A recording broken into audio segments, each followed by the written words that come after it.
Aquí en Vigo tiñamos sol, pouco vento, o mar mirábase calma aquí na ría, pero claro, ali sabía forte maresada, con unhas olas ondas de 7 metros e moito vento, había máis de 30 nudos de vento, que iso pois, facía un poquinho máis complexa a operación. Si neste paso de saltar do velero á balsa houvese pasado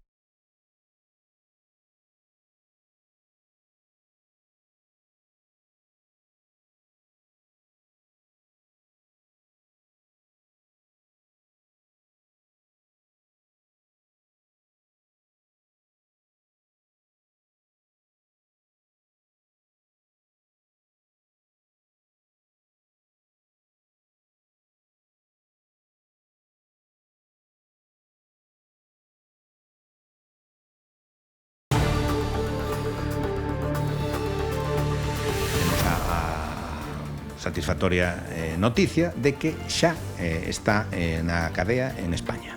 Entonces isto é a culminación a unha situación grave de espera que genera efectivamente pois unha ansiedade añadida, pero bueno, que de algún xeito en ningún momento se pensou que non se pudera materializar. Son as palabras do abogado da vítima de Martiño Ramos tras a súa extradición a España este xoves. Despois de 9 meses en Cuba, aonde fuxira para evitar entrar en prisión, o detido pasou a súa primeira noite no cárcere madrileño de Soto del Real. Condenado por violar unha menor que era alumna súa, a familia da vítima respira, por fin, máis tranquila. Boas tardes, benvidos ao Galicia Noticias deste venres 24 de abril. Samuel González, o campeón galego de ciclocross, atropelado cando circulaba en bicicleta por unha estrada de Mondariz o domingo pasado, evoluciona favorablemente dentro da gravidade. Un condutor alcoholizado atropelouno de xeito brutal co seu coche. O vehículo, lembren, caeu por un noiro e comezou a arder. En lugar de axudar o ferido, marchou do lugar.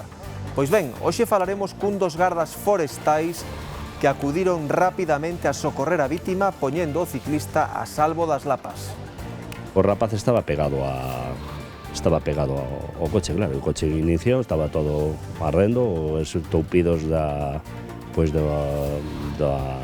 rodas e de todo isto, pois a verdade que impresionaba un pouco. Pero bueno, tratamos de conter o lume para que non chegara a él, foi a nosa misión, e despois tratar de nos non temos preparación para estabilizar un accidentado, pero tratamos de facilitarlle o traballo aos medios sanitarios, claro.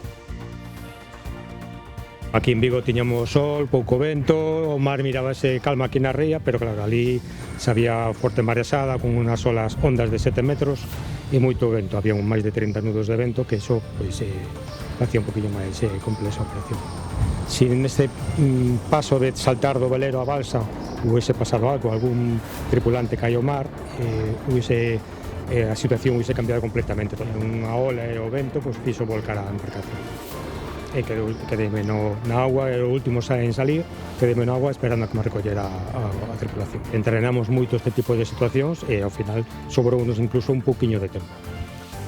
Os ladróns andan a facer das súas en Rianxo. Un caco entrou a plena luz do día nun supermercado provocando momentos de tensión. Vexan. Este é o instante en que intenta fuxir do establecemento despois de roubar. Varias mulleres enfrontanse a ele e agárrano, impedíndolle marchar. Non é un caso illado na zona. Veciños e comerciantes din que están fartos dos furtos. Piden máis vigilancia para poder viviren tranquilos. Algúns que non lle podes plantar cara porque sabes que che van a facer algo. Que algo? Pegarche. Non é a primeira vez que lle pegan a alguén aquí no pueblo.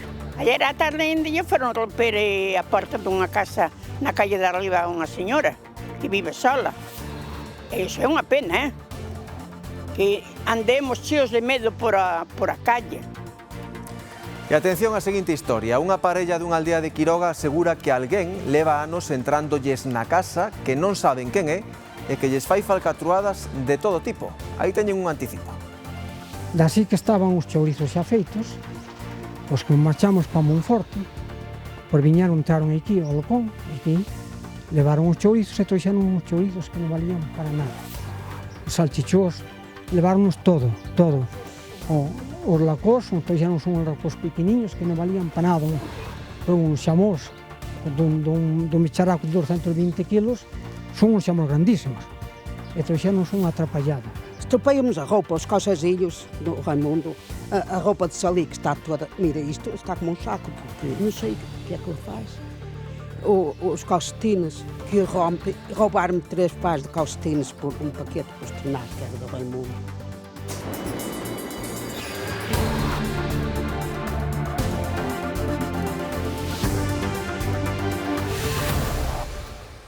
Catro dos detidos na última operación antidroga desenvolvida na comarca do Salnés contra o tráfico de cocaína pasaron esta mañá a disposición xudicial en Caldas de Reis. Imos en directo ata ese punto. Mercedes Eijo, última hora.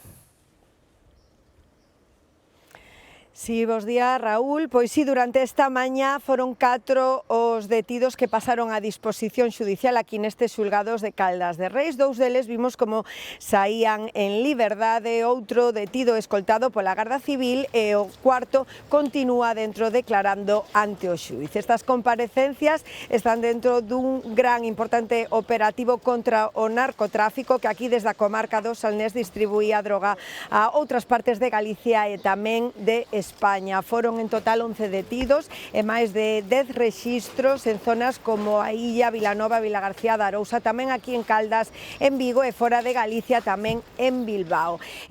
Foron incautados máis de 40 kilos de cocaína, pero a trama está acusada de mover 50 kilos de cocaína e 10 de heroína ao mes. Tras 9 meses en Cuba, onde fuxira para evitar entrar en prisión, Martiño Ramos pasou a súa primeira noite no cárcere madrileño de Soto del Real. Condenado por violar unha menor que era alumna súa, a familia da vítima respira por fin tranquila, segundo nos confirma o seu abogado.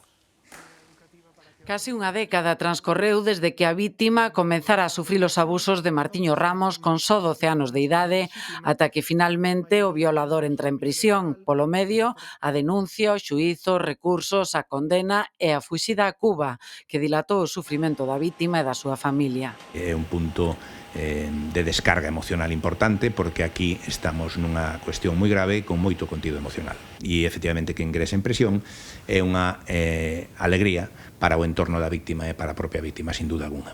Martiño Ramos fuxiu en canto soubo que a condena era firme e que non había máis recursos posibles. Ata entón, sempre respectara o proceso e os requerimentos que lle facía o xulgado.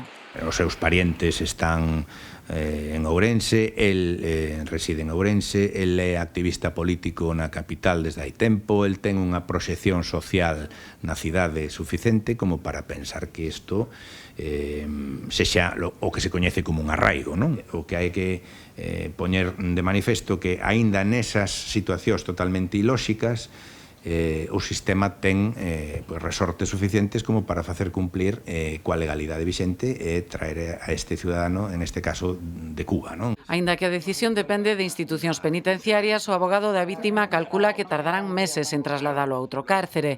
A fuxida ten consecuencias penitenciarias.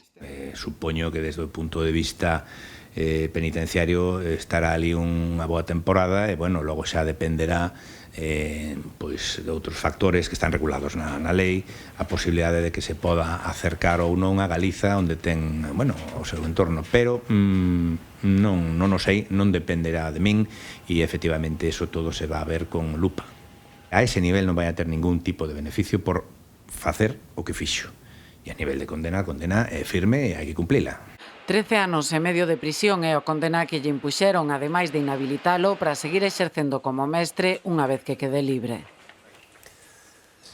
O helicóptero Pesca 1 rescatou 6 tripulantes dun veleiro estoniano ao límite. O barco cunha vía de auga estaba a 155 millas de Vigo. A distancia fixo que o equipo de gardacostas de Galicia tivera que actuar nun tempo mínimo para sacar a 6 persoas sans e salvas. O veleiro estonio pediu auxilio a unhas 155 millas da costa de Vigo, case o límite da distancia a que podía chegar o helicóptero Pesca 1 con combustible para facer o rescate e voltar cos 6 tripulantes do barco ao aeroporto de Peinador. Normalmente, cando vas a un rescate dese tipo, vas a por unha ou dúas persoas, pero neste caso son 6 persoas, entón, que iras ou non, lévate máis tempo rescatar a 6 persoas seguido, pero bueno, estuvo bastante o equipo ben engranado e foi de seguido todo. Llegamos ahí a 156 millas, pudimos estar 35 minutos, hicimos todo en 28 y la parte de grúa se hizo en 20 minutos por 6 personas. Entonces todo salió bien.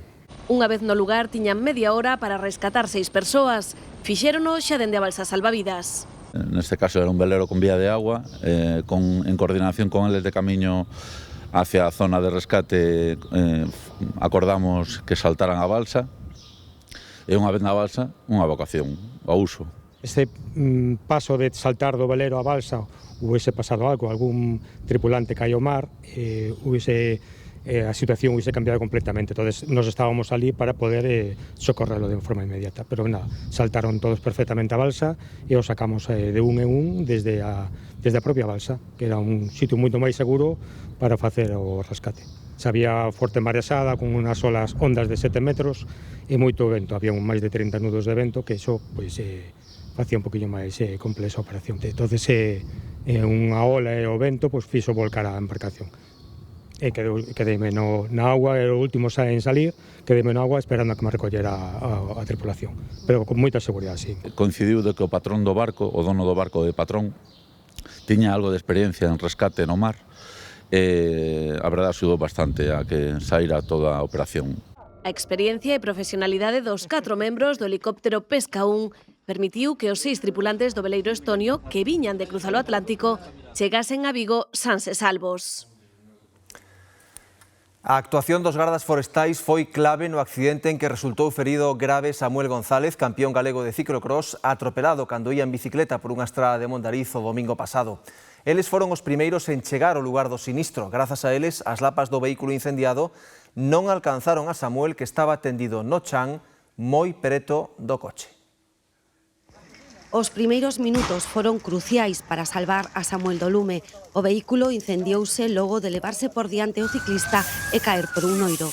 O rapaz estaba pegado ao coche, claro. O coche iniciou, estaba todo arrendo, os toupidos das rodas e de todo isto, pois a verdade que impresionaba un pouco. Pero bueno, tratamos de conter o lume para que non chegara a él, foi a nosa misión, e despois tratar de nos non temos preparación para estabilizar un accidentado, pero tratamos de facilitarlle o traballo aos medios sanitarios, claro. Foron os primeiros en chegar á Nacional 120, onde se produciu o sinistro no concello de Mondariz. Alertounos o lume que avistaron desde a súa base de Queimadelos. Cando chegamos ali, evidentemente, xa estaba tráfico, a Guardia Civil de Tráfico, estaba un compañeiro noso, Eladio, e estaba a motobomba, e xa tratando de conter un pouco o incendio. Claro, había un caos porque a xente gritaba, porque había o rapaz que estaba debaixo do coche, en principio dicían que estaba debaixo do coche, e despois xa foi cando nos demos conta que estaba pegado. Claro, as lapas estaban chegando a él, e entonces pois actuábamos pois como sempre, coa máxima rapidez posible. Minutos máis tarde, os bombeiros de Ponteareas, compañeiros de Samuel, sumábanse ao operativo de extinción. Pois xa collemos as punta de lanza e con espuma tratamos de conter as lapas para que non fosen hacia o chaval, e os outros tratando de sacar o accidentado do medio das acacias e silvas, que era o que predominaba ali. Samuel continúa ingresado no Hospital Álvaro Cunqueiro nun coma inducido por mor das lesións que lle produciu o accidente, pero dentro da gravidade a súa evolución é favorable. O condutor do vehículo, que triplicou a taxa de alcolemia na primeira proba e negouse a realizar a segunda, está sendo investigado por 4 delitos. Prisión provisional comunicada sen fianza pro camioneiro de 53 anos que atropelou mortalmente un veciño de Vigo de 48 na rotonda do Vao, en Pontevedra. O home seguiu a marcha como se nada e foi detido horas despois pola Garda Civil. Inicialmente barallouse que o camioneiro igual non se decatara do accidente, pero a decisión xudicial parece apuntar a que non, a que era consciente do que pasara e aínda así marchou do lugar sen auxiliar á vítima. Está acusado, pois, dun delito de homicidio por imprudencia e omisión de socorro. As concentracións e carreiras de vehículos no polígono da Laracha deixan un individuo investigado por condución temeraria. A Garda Civil tramitou ademais unha trintena de denuncias por diversas infraccións das normas de tráfico e seguridade viaria. A veciñanza asegura que cada noite de venres, como a de hoxe, as competicións de velocidade de manobras repítense tamén no mesmo lugar e temen que poida haber algún accidente. Os drons da Garda Civil sobrevoan o polígono industrial de Lendo, na Laracha, e detectan unha concentración de coches nesta zona de estacionamento próxima á entrada da área industrial. De xeito simultáneo, patrullas uniformadas e vehículos camuflados accedían ao lugar para poder identificar os participantes. Un amplo operativo de axentes de tráfico levaba semanas tras estas quedadas convocadas a través das redes sociais para realizar competicións de velocidade. Sobre as 11, 12 da noite empezan a chegar, seguido a ruído, a carreiras por aí, sobre todo nesa reta. Hai a veces dous da par que se ven alguén, iso é un peligro. Agora vai algo menos, as primeiras veces era bastante, casi enchía o parque. Edelmiro vive na casa máis próximo ao lugar das carreiras e hoxe agarda outra noite sen dormir. Desde hai máis dun mes di que os aceleróns e os derrapes durante as noites dos venres e dos sábados son continuo. Pide medidas disuasorias e máis presencia policial. Iso facía falta para a xente que aprendera un pouco que as leis que había que cumplirse algo tamén. Eu non sei a solución que lle poden buscar. Eu fía de meter aí unhas bandas na reta, unhas 4 ou 5 bandas, e así xa non penso que paraban de correr. Os axentes tramitaron unha trintena de denuncias a condutores por diversas infraccións das normas de tráfico e da seguridade e hai un investigado por condución temeraria.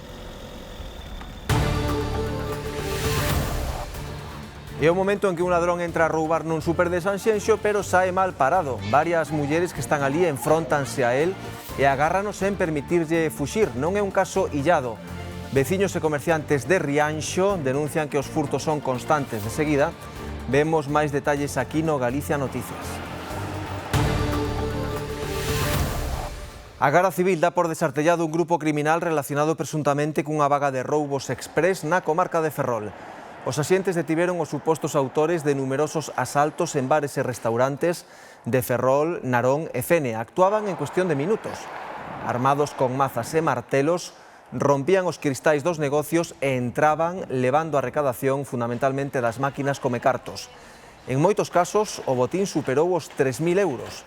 Está previsto que ao longo desta xornada pasen a disposición xudicial. Onde tamén están desesperados cos roubos é en Rianxo, tanto en negocios como en casas particulares. Son veciños da propia vila, coñécense, hai días que entran en varios locais en poucas horas. Esta semana, nun deles, fixéronlle fronte.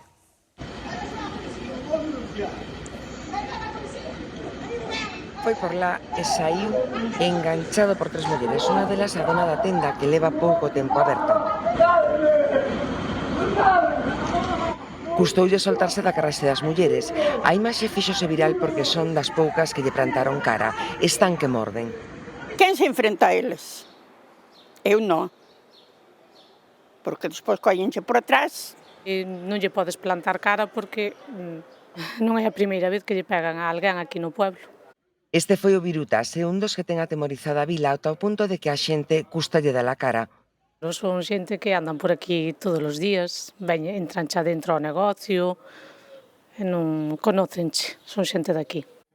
Cruzanse con eles a todas horas porque viven no centro mesmo, a poucos metros deste supermercado ou desta outra tenda, onde tentaran entrar só unhas horas antes.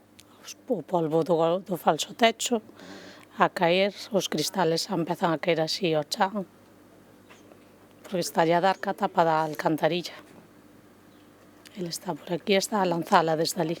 Xa é a terceira vez o que ven roubar aquí. Eu xa non lle intento quitar as cousas porque ele xa sabe que non podo sacarlles. A mesma noite que foi o noso, de feito foi nunha tenda pequeniña que hai na zona de abaixo e máis aquí arriba no parque.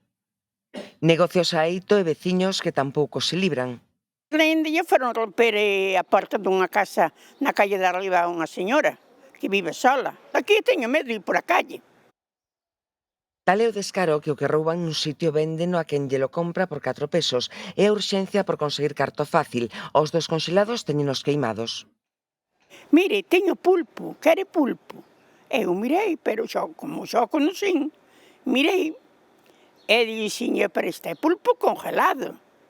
Eu xa nin collo a meixa, nin collo nada, esa xente non lle quero nada. Recentemente a Policía Segreda rexistroulle o piso no que non deixa de entrar e sair xente, pero Seica non atoparon nada e o pesadelo segue. Hostaleiros e comerciantes están en reunións co Concello e coa Policía Local. De momento, sen avances.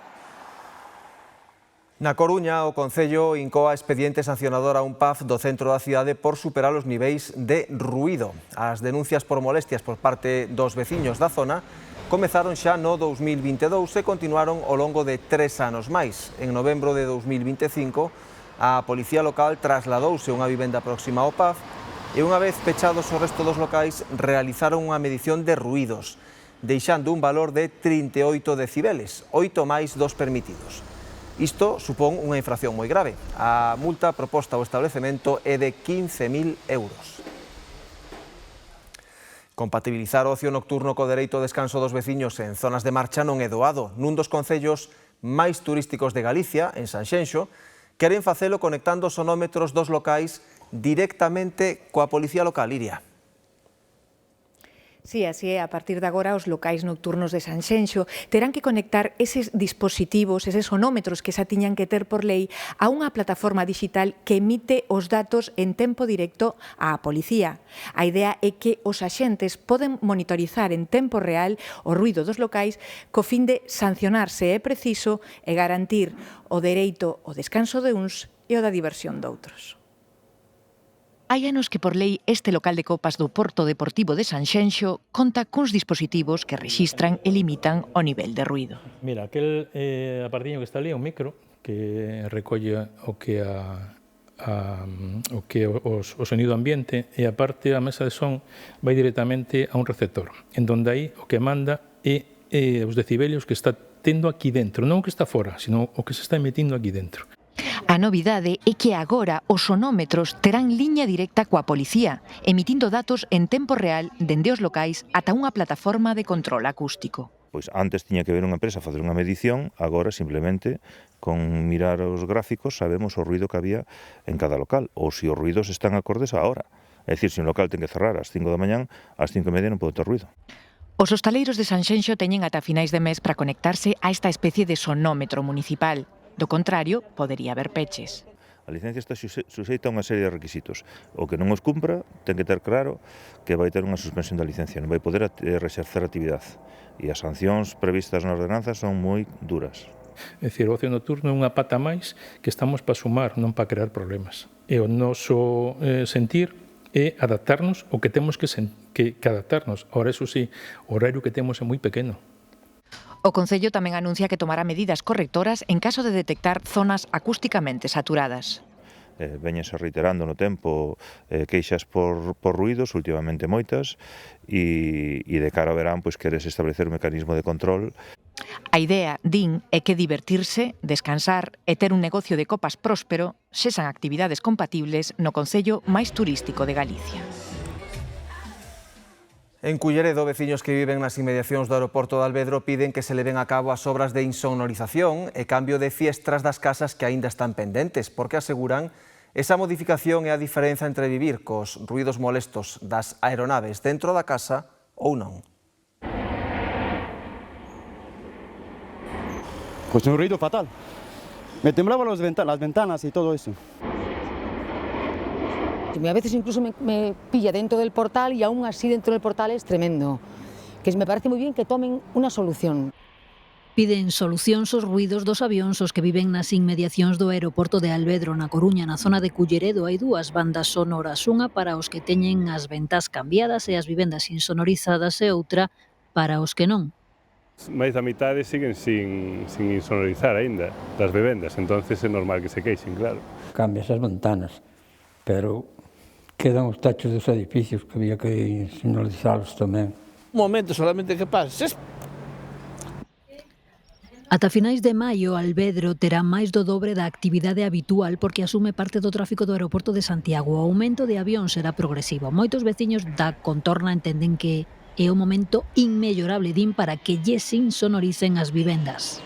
No, AENA ha marcado el límite de la huella sonora y cambia las ventanas siempre que confirmen que superan los decibelios que están establecidos. Tiñamos unhas ventanas moi boas e nos las puxeron novas outra vez.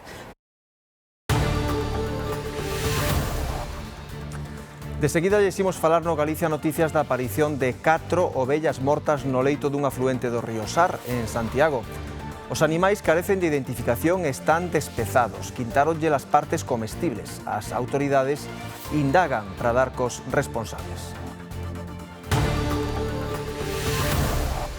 Houbo un suceso tráxico nunha aldea moi pequena de Muras, na provincia de Lugo. Morreu un veciño esmagado por unha vaca. Andrea.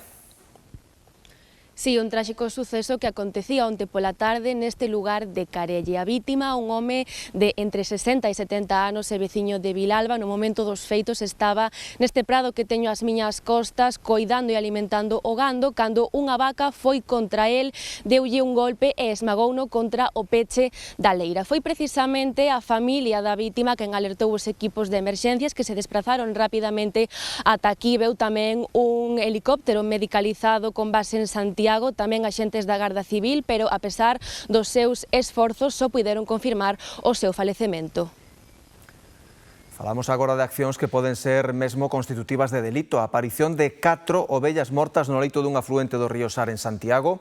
Os animais carecen de identificación, están despezados. Quitáronlles as partes comestibles. Un suceso que reavivou as queixas dos veciños sobre o que din é un abandono e desleixo total por parte das autoridades coa limpeza do río. Un veciño da Rocha Bella deu a voz de alarma o martes pola tarde. Cando chegaron axentes da Policía Autonómica e técnicos de Medio Ambiente, o que atoparon era máis dantesco e extraño do que parecía. Ao movelas viron que as ovellas estaban xa descarnadas, o sea, que non era o cadáver enteiro, que xa habían extraído as partes comestibles. O que nos sorprendeu o sitio onde estaban, porque era un sitio non accesible facilmente, había unhas bolsas con algo de lixo, unhas botellas e tal. Os animais carecen de identificación, o que fai difícil localizar os propietarios e tamén chegar a saber quen os tirou ao río. O que máis se estaba investigando era se algún veciño da zona lle habían roubado as ovellas, non? Porque outra cousa curiosa é que parece ser que as ovellas non teñen identificación. E outra forma é que, se cadra que as ovellas non estaban legalizadas e que por iso non hai unha denuncia de que desapareceran as ovellas. Os veciños denuncian o desleixo das autoridades. 3 días despois, os restos seguen no río cos conseguintes riscos medioambientais. É un camiño que pasea moita xente, pasea con cans, os cans beben no río, métense no río, non saben o que hai aguas arriba. Os peregrinos, que o camiño de Santiago, o camiño portugués, pasa a Carón. Semana pasada había 4 ou 5 persoas que estiveron meténdose no río. Denuncian o total abandono tanto do rego de Vilar como do Sar. Está moi abandonado de todo, o paseo que fixeron por aí hasta o Milladoiro, está os árboles tirados encima do río. Se empezas alá atrás do Milladoiro, e vas sobre as 10:30 da mañán. Hai veces que sí, hai veces que non. E ven todo verde, blanco, todos os colores. Árboles tirados no río, que cando chove moito atrancan e todo eso. El río continuamente están cada 2x3, sale con espuma blanca, huele horrorosamente mal. Desde o Concello de Santiago aseguran que tiveron que pedirlle permiso a Augas de Galicia para poder intervir. Unha vez concedido, requeriron á empresa concesionaria para que proceda canto antes a retirar os animais. Un suceso que acabamos de coñecer, un motorista faleceu no concello ourensán de Nogueira de Ramuín. O falecido estaba realizando prácticas de autoescola nun polígono industrial en desuso no lugar de Luintra. Debido a circunstancias que se descoñecen, caíu o chan e a pesar dos esforzos dos servizos sanitarios faleceu no acto. O motorista realizaba as prácticas coas medidas de protección obrigatorias. Máis temas aquí no Galicia Noticias. Agora en Sada, alí os veciños de Meirás alzan a voz para exixir a construción de beirarrúas por mor da que cualifican de falta de seguridade para eles, pros peóns. Explican que boa parte da parroquia carece de espazos habilitados para camiñar e aseguran que a situación se volve aínda máis perigosa pola noite porque hai menos visibilidade. Expostos ao tráfico rodado, así se ven os veciños da parroquia de Meirás en Sada, os que ás veces non lles queda outra que meterse nas gabias para evitar ser atropelados. Tienen un calado superior a medio metro y no hay posibilidad de apartarse cuando vienen dos coches y se cruzan. Yo tuve 2 niños pequeños, ahora ya son mayores, pero era imposible llevarlos al colegio caminando cuando está aquí abajo, porque no hay seguridad, o sea, los coches pasan muy veloces y no hay espacio. Cualifican a situación de perigosa. Aquí é xusto aí na reta do Pazo hai anos mataron unha muller. E ademais nos os máis maiores necesitamos andar de paseo. E se non temos acera non podemos andar. E isto complícase aínda máis polas noites. Ainda peor, claro, a carencia de luz. E outro día aí arriba, un señor con unha carretilla así, a 9:30, cerca das 10 da noite, non o levei por diante porque me fijei. Non levaba nin chaleco, nin levaba nada. Porén, o problema non só afecta aos peóns, senón tamén aos condutores. Porque ás veces teñen que facer unhas maniobras para esquivar aos peatóns. El conductor tiene que ir con un cuidado, porque si va un peatón, te lo llevas por delante. Aseguran que levan máis dun lustro exixindo a construción de beirarrúas. Hai como 7 ou 8 anos que comenzamos con esta a reclamar isto, porque é un verdadeiro risco camiñar pola... Simplemente ir coller o autobús ou ir botar o lixo. Recogimos firmas, fuimos a la Diputación. En la Diputación nos dijeron que estaban en disposición de hacerlas si el Concello les daba los terrenos. El Concello dice que faltan 2 propietarios y que hasta que tengan esos 2 propietarios que no van a poder facilitar los terrenos. O Concello de Sada informounos de que a estrada é titularidade da Deputación Provincial, polo que é a Administración competente e responsable de asumir a construción das beirarrúas. Con todo, din que existe un problema de fondo, que é que non todos os veciños afectados están dispostos a ceder parte dos seus terreos. Unha parella residente nunha aldea de Quiroga denuncia que levan anos meténdoselles na casa para provocar danos no inmoble, tamén para lles trocar os seus bens. Aseguran que lles rouban alimentos e obxectos e que lles aparecen intercambiados por outros. A pesar de que instalaron cámaras de seguridade, non puideron descubrir aínda a quen corresponde a autoría destes peculiares feitos. Raimundo e Carolina, residentes na aldea quiroguesa de Xoán Dolor, denuncian que alguén leva xa 3 anos entrandolles na casa para lles facer mal cando eles non están. Neste tempo aseguran que lles causaron innumerables danos na vivenda, no mobiliario e en todo tipo de obxectos. Ademais, din que lles sustraen ferramentas e incluso alimentos, e o máis curioso é que lles trocan por outros de peor calidade, incluída a matanza. Dasí que estaban os chourizos xa feitos, pois como marchamos para Monforte, pois entraron aquí ao Alcón, aquí, levaron os chourizos e trouxeron uns chourizos que non valían para nada. Os salchichós, levarnos todo. Os lacós, trouxeronnos uns lacós pequeniños que non valían para nada, un xamós dun bicharraco de 220 kilos, son uns xamós grandísimos, e trouxeronnos unha atrapallada. Estropeamos a roupa, os calçadilhos do Raimundo, a roupa de Sali que está toda, mira, isto está como um saco, porque não sei o que é que ele faz. Os calcetines que roubaram-me 3 pares de calcetines por um paquete para estrenar, que era do Raimundo, andar no horto, roubaram-me. Cambiou as coisas velhas, levaram-me uma maionese mediana, que estava bem pensada, que eu trouxe de Monforte, e levou uma maionese mediana e trouxe uma maionese grande e pôs-me aí na neveira. Segundo sinalan os afectados, que fan quendas para que a vivenda non quede baleira. Hai 2 anos decidiron instalar cámaras de videovigilancia e poñer os feitos en coñecemento das autoridades. Así e todo, seguen sen saber de quen se trata, posto que desconectan os aparellos cada vez que lles entran na casa. Non catan por que desactivan. Non sei como desactivan. Teñen un aparato, non sei que, desactívanos, do salir volven a desactivar. E agora se viu desta vez que veio, que é a segunda vez que vem esse senhor, e o senhor disse que ia falar com o jefe do maior, a ver se punha um dispositivo ou algo. Entre os danos no seu fogar e todo cando lles sutraeron, as vítimas destes feitos afirman que levan perdido xa miles de euros. Nunha terra de centenarios como a de Ourense, a lonxevidade convértese cada vez en algo máis habitual. O que xa non é tanto é superar os 90 anos e seguir a traballar a madeira ou a cortar a leña. E o que fai Manuel Borrajo, un veciño de Baños de Molgas, con quen estivemos. Manuel traballa nunha cadeira aos seus 92 anos, non hai día que non colla a ferramenta. Este troxano de Suiza, este cepillo. Estivo 3 anos emigrado alí. E chegar ali, fazer a compra, non sabíamos o que collíamos. Solo o pan se conocía, máis outra cousa nada. Carne, bueno, os chourizos tamén tiñan o rello pintado con papel, e así. Regresou á súa aldea natal, Almoite, e dedicou a súa vida a traballar a madeira. Ando por aí aprendendo algo, pero eu a cabeza servíame ben. Ainda me sirvo hoxe. Facía carros e todo. Ainda teño dor na palleira hoxe que le hai que sacar a visera. E cantaban, que agora non cantan, agora non sai. Arados e para o campo todo. Ou angazos como este que acaba de rematar. Pero esta furquita ten os gallos moi abertos. E non me gustou moito, pero hai que ir a pure. E é feliz aí dentro. E chegas aí e preguntalle, que estás facendo? Sempre ten algo novo que che contar. A pesar dos anos, talla con precisión este xugo. Porque dáseme ben. E gustame facelo. Mire, esta é cómoda. É a paixón polo traballo ben feito que enche de vitalidade a este nonaxenario. Difícil seguir o ritmo, di a súa muller. Non para nada. Eu traballo que sea o domingo aquí.